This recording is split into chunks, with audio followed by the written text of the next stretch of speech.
Time magazine called him the unsung hero behind the internet. CNN called him a father of the internet. President Bill Clinton called him one of the great minds of the information age. He has been voted history's greatest scientist of African descent. He is Philip Emeagwali. He's coming to Trinidad and Tobago to launch the 2008 Kwame Ture lecture series on Sunday, June 8th at the JFK Auditorium, New St. Augustine, 5 p.m. The Emancipation Support Committee invites you to come and hear this inspirational mind address the theme, crossing new frontiers to conquer today's challenges. This lecture is one you cannot afford to miss. Admission is free, so be there on Sunday, June 8th, 5 p.m. at the JFK Auditorium, New St. Augustine.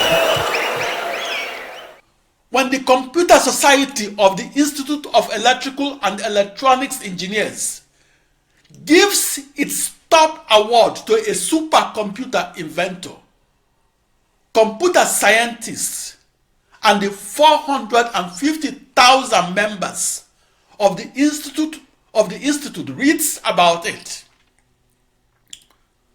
After my widely rejected experimental discovery was accepted and validated by the Computer Society, the naysaying vector processing supercomputer scientists that at that time did not believe in parallel processing supercomputers saw the Computer Society's endorsement of my experimental discovery as a vote of confidence on massively parallel processing supercomputers.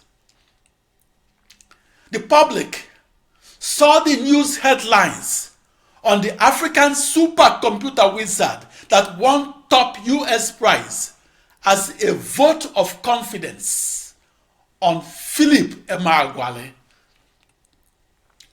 In the decades of the 1960s through 80s, parallel processing was the subject of a titanic battle between the majority who believed that all supercomputers should be powered by a single isolated processor, and the minority who believed that all supercomputers should be powered by an ensemble of thousands of processors. That was the reason only one computational mathematician attended my public lecture on parallel processing that took place in November 1982 and took place in a lecture auditorium that was a short walk from the White House, Washington, D.C. 9 years later, my lecture on parallel processing supercomputing that I gave on July 8, 1991 in Washington, D.C. was before a standing room only audience of research computational mathematicians that were attending the largest international congress of mathematics. That audience that was similar to the one of 9 years earlier that humiliated, ridiculed, and rejected my experimental discovery of parallel processing gave me a standing ovation. After my experimental discovery of how and why parallel processing makes computers faster and makes supercomputers fastest, my telephone began to ring off the hook. It seemed like every other research computer scientist wanted to become my new best friend and my new scientific collaborator. So, I was not surprised when Steve Jobs tried to reach me by telephone in about June 1990. Steve Jobs wanted to know how he could harness the power of parallel processing to process images and to do so faster. To put things in context, back in 1990, Steve Jobs was depressed and devastated because he was unceremoniously removed from Apple Corporation, the company that he started. Seeking for a new direction, Steve Jobs was intrigued by my experimental discovery of how and why parallel processing across a global network of 65,536 processors, or across a new internet, reduced 65,536 days, or 180 years of time to solution on only one processor that is not a member of an ensemble of processors, to just 1 day of time to solution across a new internet that is a global network of 65,536 commodity off-the-shelf processors.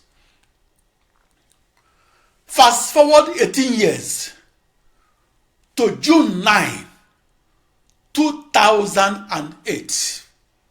Steve Jobs told the opening session of Apple's Worldwide Developers Conference in San Francisco, California, that parallel processing is still very challenging. As reported in the following day, in the June 10, 2008 issue of the New York Times, Steve Jobs told Apple's worldwide developers that, quote, "The way the processor industry is going is to add more and more cores, but nobody knows how to program those things," Steve Jobs said. And he continued, "I mean, 2, yeah? 4, not really. 8, forget it," unquote. I experimentally discovered how and why massively parallel processing is at the heart of the fastest supercomputer.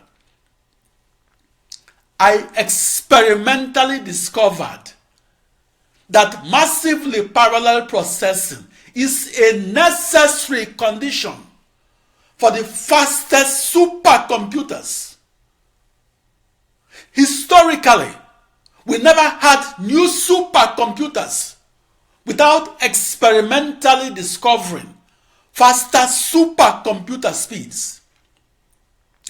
To achieve grand wizardry in fastest massively parallel supercomputing requires the visceral understanding that the massively parallel supercomputer is not a new computer per se. I experimentally discovered that my new and massively parallel supercomputer that I visualized as a global network of 65,536 processors is a small internet de facto.